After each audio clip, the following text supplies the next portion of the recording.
بسم اللہ الرحمن الرحیم الحمدللہ رب العالمین الصلاۃ والسلام علی خاتم النبیین وآلہ الطیبین الطاہرین اللہم صلی علی محمد وآل محمد۔ خمس کے حوالے سے کچھ باتیں کرنی ہیں کیونکہ ہمارے معاشرے میں خمس کو بہت ہی پیچیدہ مسئلہ بنا کے پیش کیا گیا ہے، اس لیے عام آدمی کی سمجھ میں نہیں آ رہا۔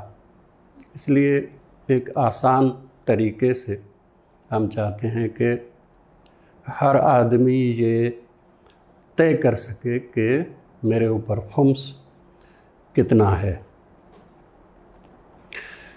اس لیے یہ درس اس حوالے سے آپ کی خدمت میں عرض کیا جائے گا۔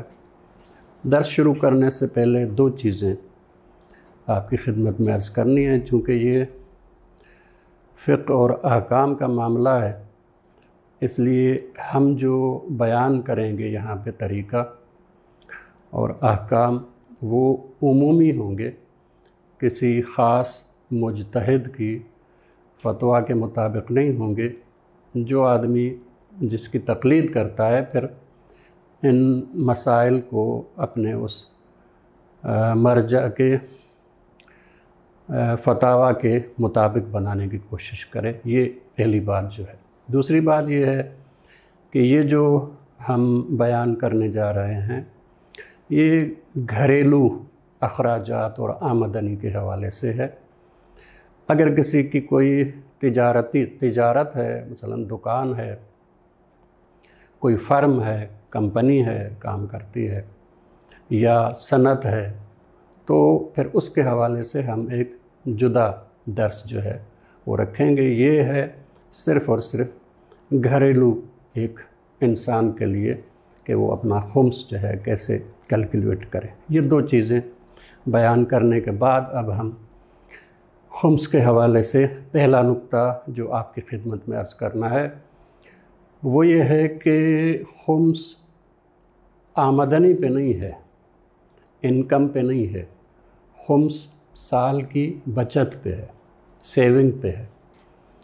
زکوٰۃ ہے جو کچھ آمدنیوں پہ ہے، مثلا انسان کی زرعی زمین ہے، وہاں سے کچھ جو ہے وہ اناج اس کے پاس آتا ہے، اگر نصاب ہے تو اس کو آمدنی پہ زکوٰۃ دینا پڑے گی، زکوٰۃ آمدنی پہ ہے۔ لیکن خمس سال کے بچت پہ ہے۔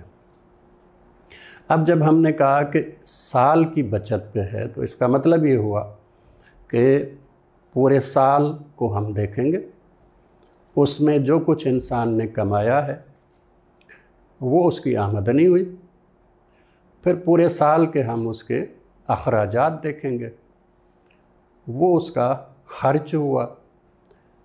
آمدنی سے خرچ کو آپ نکال دیں، مائنس کر دیں، منفی کر دیں، تو جو بچتا ہے وہ بچت ہے، سیونگ ہے، اور اس سیونگ کا 5واں حصہ خمس ہے۔ مثلا انسان کی سال کی آمدنی 100 روپیہ ہے، 75 روپے اس کے خرچ ہو گئے، باقی 25 روپے بچے، تو اس کا 5واں حصہ 5 روپے خمس ہے۔ تو یہ ایک فارمولہ اس طرح سے ہے، سال کی کمائی، اس میں سے ہم نکالیں گے سال کے اخراجات، تو ہمارا جو نتیجہ نکلے گا وہ سال کی بچت، اس کا 5واں حصہ خمس۔ اب یہ جو الفاظ ہم نے استعمال کیے، ان الفاظ کو ایک ایک کر کے اس کی وضاحت کرتے ہیں۔ سال کی آمدنی، سال کی کمائی، تو سال کیا ہے اور کمائی کیا ہے؟ پھر ہم نے کہا کہ سال کے اخراجات، تو یہ اخراجات کیا ہیں؟ یہ 3 اہم چیزیں ہیں جس کو سمجھنے کی ضرورت ہے۔ سال خمس واجب ہوتا ہے 1 سال کے بعد، خمس 6 مہینے میں واجب نہیں ہوتا۔ خمس کا جو حساب کرنا ہے وہ 1 سال کے بعد ہے، 2 سال کے بعد بھی نہیں، 3 سال نہیں، 1 سال کے بعد۔ اب یہ سال جو ہے طبیعی بھی ہو سکتا ہے اور اپنی طرف سے بھی انسان مقرر کر سکتا ہے، انسان کو اختیار ہے۔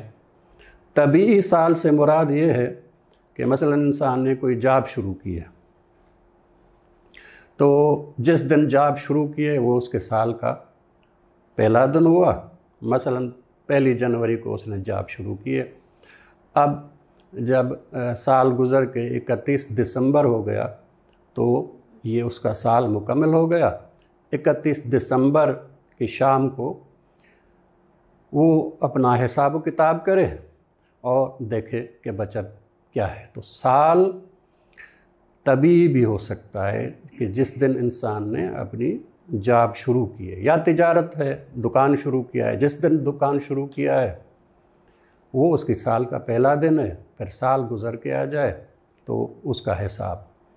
اسی طرح سے اگر انسان کی کوئی صنعت ہے یا زرعی زمین ہے، زراعت سے کوئی آمدنی آتی ہے، مثلا کپاس اس نے بوئی تھی، جس دن کپاس کی آمدنی ہوئی وہ اس کا سال کا پہلا دن ہے، گزر کے آ جائے تو یہ سال اس کا ہو گیا۔ اپنی طرف سے بھی مقرر کر سکتا ہے وہ، مثلا وہ چاہتا ہے کہ کوئی مبارک دن وہ مقرر کرے، وہ کہتا ہے جی میں 17 ربیع الاول مقرر کرتا ہوں اپنے سال کا، کر سکتا ہے۔ اسی طرح سے مثلا کہتا ہے کہ جی 15 شعبان میں مقرر کرتا ہوں، کر سکتا ہے۔ 13 رجب میں مقرر کرتا ہوں، کر سکتا ہے۔ اس کو اختیار ہے، طبیعی سال اختیار کرے، اس کی مرضی ہے، اختیار ہے اس کو، یا اپنی طرف سے کوئی سال کا دن مقرر کر لے، اس کو اختیار ہے۔ تو سال یہاں سے شروع ہوگا، پھر جو ہے ختم ہوگا۔ اسی میں دوسرا مسئلہ یہ ہے کہ یہ سال جو ہے وہ قمری بھی اختیار کر سکتا ہے اور شمسی بھی اختیار کر سکتا ہے، دونوں میں اس کو اختیار ہے۔ قمری سے مراد جو ہے اسلامی جس کو ہم مہینے کہتے ہیں، محرم، صفر اور آخر میں ذی الحج جو ہے وہ ہوتا ہے، ان میں سے کوئی مقرر کر سکتا ہے اور اس کا خمس جو ہے وہ کیلکولیٹ کر سکتا ہے۔ قمری مہینہ ہے یہ۔ شمسی بھی مقرر کر سکتا ہے جس کو ہم عیسوی عموماً کہتے ہیں، جنوری سے لے کر جو ہے دسمبر تک کوئی بھی تاریخ مقرر کر سکتا ہے، پھر وہ جب سال مکمل ہو جائے تو حساب کر سکتا ہے۔ تو اس کو اختیار ہے، سال مقرر کرنے میں اس کو اختیار ہے، طبیعی سال مقرر کرے یا اپنی طرف سے بنائے، قمری اختیار کرے یا عیسوی، یہ اس کو اختیار حاصل ہے، شریعت نے اس کو اختیار دیا ہے، اپنا کوئی بھی سال مقرر کر سکتا ہے۔ یہ ہو گیا سال کے حوالے سے۔ دوسرا ہم نے کہا کہ سال کی کمائی۔ اب یہ جو کمائی ہے یہ مختلف شکل و صورت میں انسان کی ہو سکتی ہے۔ مثلا کوئی انسان ہے کہ جو مثلا زراعت کرتا ہے، اس کی زرعی آمدنی ہے، تو یہ اس کی کمائی ہے۔ اس زراعت میں ہو سکتا ہے کہ اس کی زمین ملکیت ہے اور کسان کوئی اور ہے، پھر بھی اس کی زرعی آمدنی ہے یہ، یا خود کسان ہے، محنت کرتا ہے، اس سے جو زرعی آمدنی اس کو حاصل ہوتی ہے، یہ بھی اس کی آمدنی ہے، زرعی آمدنی ہے۔ تجارت بھی ہو سکتی ہے، دکان اس نے کھولی یا امپورٹ ایکسپورٹ کا کاروبار اس نے کیا، تجارت بھی کمائی ہے اس کی۔ اسی طرح سے ہو سکتا ہے کوئی صنعت ہو اس کی، یا کوئی فرم ہو کسی حوالے سے۔ اور عموماً ایک جو ہمارے ہاں ہے وہ ہے خدمات، جس کو ہم سروسز کہتے ہیں۔ کوئی جاب کرتا ہے کسی اور کے پاس اور وہ کماتا ہے، تو جس کی کمائی ہے اس کے اخراجات پھر اس پر خمس ہے۔ اگر کوئی کماتا ہی نہیں ہے تو پھر اس پر خمس بھی نہیں ہے۔ مثال کے طور پہ ہمارے ہاں عموماً خواتین جو گھر میں ہوتی ہیں وہ کوئی اور کام نہیں کرتی، گھر کے کام کرتی ہیں اور نئی نسل کی جو ہے وہ تربیت کے حوالے سے کام کرتی ہیں، تو کوئی کماتی نہیں ہے۔ اب ان کو والدین کی طرف سے ملتا ہے، شوہر کی طرف سے ملتا ہے، یا مثلاً